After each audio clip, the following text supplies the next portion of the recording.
You're cruising a quiet trade lane, coffee wedged by the throttle, quantum haze still fading off the canopy. Comms are calm, your ship hums steady, and the only plan is a clean haul and an easy dock.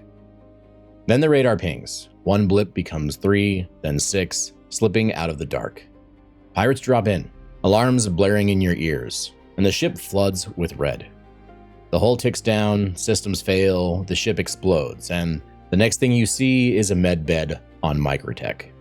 You stare at the ceiling and wonder why you brought a big ship at all. In 4.5, it's different. Deep in the ship, an engineer moves with purpose. Multi-tool in hand, a few fuses ready, and an extinguisher in reach. They aren't panicking, they're working. This is the loop that finally lets multi-crew matter.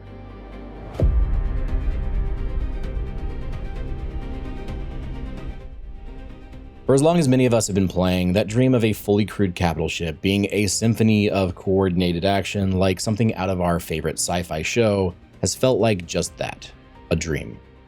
In reality, most multi-crew ships have been flown solo, or with a skeleton crew, with friends manning turrets but having little else to do. The co-pilot seat was for the view, and the engineering station was just a prop. When a fight went bad, it was a simple, depressing countdown of your ship's health until it went boom. There was no real nuance, no chance for a heroic comeback, just a slow, inevitable explosion. It's been a core pain point for the community for ages. What's the point of owning any of these ships if you can't effectively crew them or repair them? Alpha 4.5 doesn't just poke at this problem. It's the first real swing at solving it by introducing the initial version, or Tier 0, of engineering gameplay. And remember, since this is all based on early PTU access, the details are absolutely subject to change. This is about more than just fixing things, it's about a fundamental shift in how ships live, breathe, and die in the verse. The goal, as CIG has laid out, is to transform combat from a simple health bar race into a dynamic, resource-driven struggle for survival. It's a system designed to extend ship lifetime and empower players to survive through skill and teamwork, not just bigger guns. So what does that actually mean for you? It means your ship is no longer just a single entity with a health pool. It's on its way to becoming a complex network of interconnected components, each with its own health, power needs, and heat output. And for the first time, we're getting meaningful ways to interact with it all.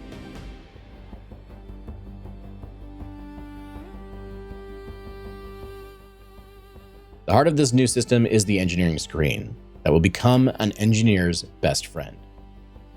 CIG's long-term vision for this screen is incredible. We're talking about a full 3D schematic of your ship, showing the real-time status of every component, including new threats like fires and atmospheric changes in different rooms.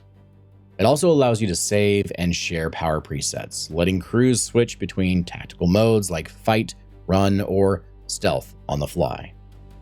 What we're seeing in the initial 4.5 PTU is a more modest first pass, but it's the framework for all of that. It's where you'll manage power, prioritize tasks, and coordinate damage control. To get a handle on engineering, you need to understand 3 core concepts that are being introduced: component health, power management, and damage control. First up is component health, which is now being split into 2 distinct categories: damage and wear. Damage is exactly what it sounds like, the results of taking hits from enemy fire or smashing into an asteroid. Based on what we've seen in the PTU, you can repair this damage in the field using your trusty multi-tool with a salvage attachment. But here's the catch: field repairs seem to be a patch job. For a full factory fresh fix, you'll likely need to head back to a landing zone or station to repair. Wear, on the other hand, is the slow decay that comes from usage and heat. Think of it like the mileage on your car. Every time you push your components to their limits, you're adding a little bit of wear. Worn components are more likely to misfire in the future, and crucially seem to have a higher chance of catching fire. This is where it gets interesting, because unlike direct damage, the idea is that wear can't be fixed with a multi-tool. It's a permanent degradation that you'll have to live with until you physically replace the component at a station. This creates a fantastic new dynamic. A brand new ship will feel crisp and reliable. A battle-scarred veteran ship, even if fully repaired after every fight, will have that underlying wear if you don't replace old components. It'll be more unreliable, more prone to failure, giving it character and a history you can feel.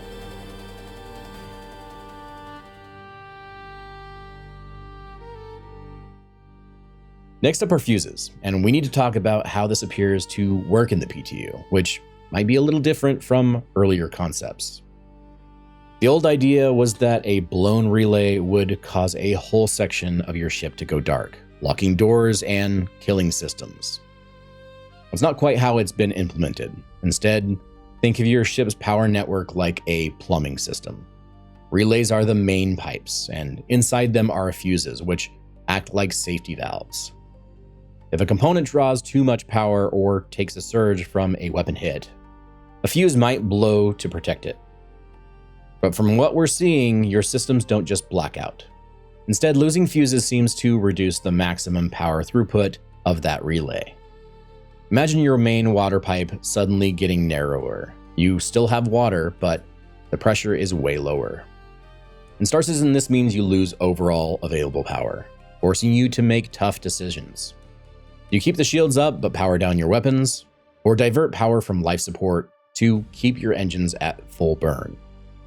This seems to be the engineer's primary job, managing a finite power budget. You'll be monitoring the engineering UI, and when a fuse blows, you'll need to physically go to that relay with a spare and swap it out to restore full power capacity. This creates a real physical task that's critical to the ship's performance. It's no longer just about flipping a virtual switch in a menu. It's about physically keeping the heart of the ship pumping. This is a complete game changer, and we're just scratching the surface of this first implementation. The level of depth being added here is exactly what so many of us have been asking for. If you're excited about the future of multi-crew gameplay, or even just curious about how it affects solo gameplay and want to stay up to date with deep dives like this, do me a favor and hit that subscribe button to join the crew. And if you want to go above and beyond, consider becoming a channel member by joining the Vanguard. You'll get recognition in every video, behind-the-scenes updates, access to members-only Discord channels, and more. It's the best way to make sure you don't miss out. Now let's talk about what happens when things get hot.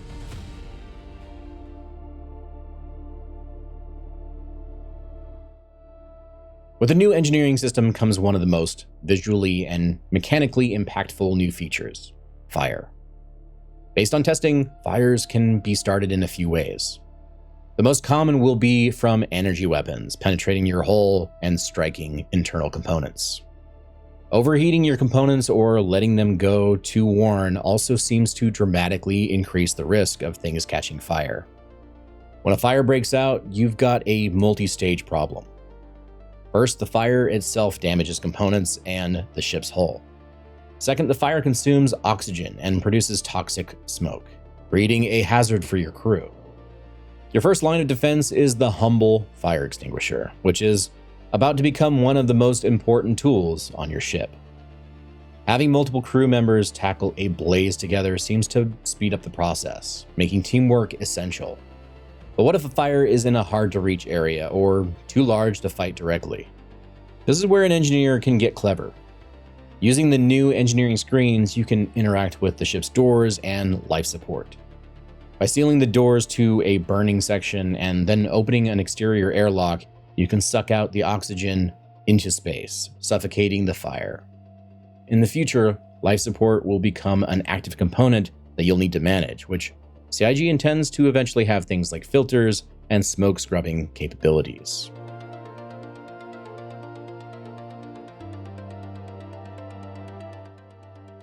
For years, armor in Star Citizen has been non-existent. It was mostly just extra hull health. Alpha 4.5 is introducing the first real implementation of a meaningful armor system, and it looks poised to change the math of combat.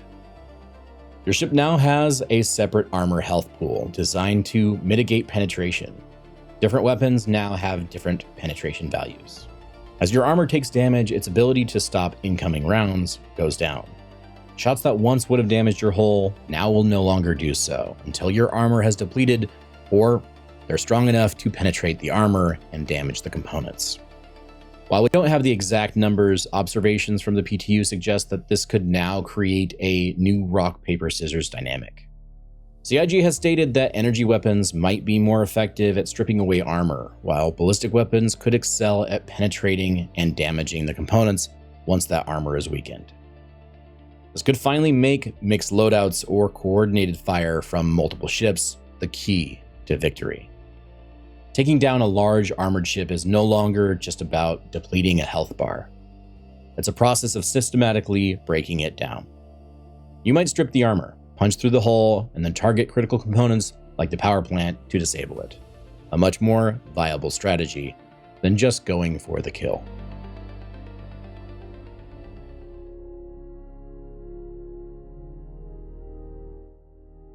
So let's go back to our opening scene. The ship is crippled. Enemies are closing in. But this time, we have an engineer. While the pilot focuses on evasive maneuvers, the engineer gets to work. They see that the power plant is sparking. The interface warns that a failure risks a catastrophic overload. They grab their multi-tool, rush to the engineering deck, and apply field repairs to stabilize it, pulling it back from the brink. Meanwhile, a fire has broken out in a side corridor. The engineer seals the bulkheads from their terminal and vents the corridor into space, killing the flames. They notice the main relay for the weapon systems has blown its fuse. They slot in replacements, and suddenly the gunners shout up the comms that they have full power. The tide of the battle starts to turn. This is the kind of story this new gameplay enables. It's the difference between a frustrating death screen and a legendary escape. Now, does this mean that solo players are left in the dust? Not at all. Solo pilot will still get access to some of these tools through their cockpit MFDs based on what we're seeing in the PTU. You can do some of the basic management and repair components, maybe even enough to limp home after a fight. However, you simply can't be in two places at once on a larger ship. You can't fly the ship, fight a fire in the cargo bay, and replace a fuse in engineering all at the same time. This is where multi-crew becomes a massive advantage. A dedicated engineer or even just a crewmate who knows how to grab a fire extinguisher will become a game changer for a ship's survivability. The system finally gives crew members a critical role beyond manning a turret. It begins to unlock the true potential of large and capital ships, turning them from sluggish targets into resilient fortresses that can absorb punishment and stay in the fight. This is the foundation that makes real teamwork not just beneficial, but essential. Alpha 4.5's engineering gameplay is a massive step forward for Star Citizen. And while many features are still in their very first implementation, and we'll see tons of balancing and changes throughout the PTU and beyond, the core loop is here. It's a system that adds incredible depth, rewards preparation, and creates those awesome emergent gameplay moments that we all love. It finally provides a compelling answer to that old question: what will the rest of the crew do? The gap between the dream of Star Citizen and the reality of its gameplay has always been a hot topic. But with this first pass at engineering, that gap is starting to narrow. We're finally seeing the beginnings of that complex interconnected ship simulation that was promised, where every crew member can play a vital role, even if some of those crew members end up being NPCs in the future. But now I want to hear from you. Has this first look at engineering made you more excited to play with a crew, or do you still have concerns about solo gameplay? What role are you most excited to try out? Let me know your thoughts in the comments below. Now, if you want more like this, watch my deep dive on Genesis. I break down what it is, why it matters for new players, and how it could help Star Citizen finally grow. As always, thank you so much for watching. Fly safe, pilots, and I'll see you in the verse. Havoc out.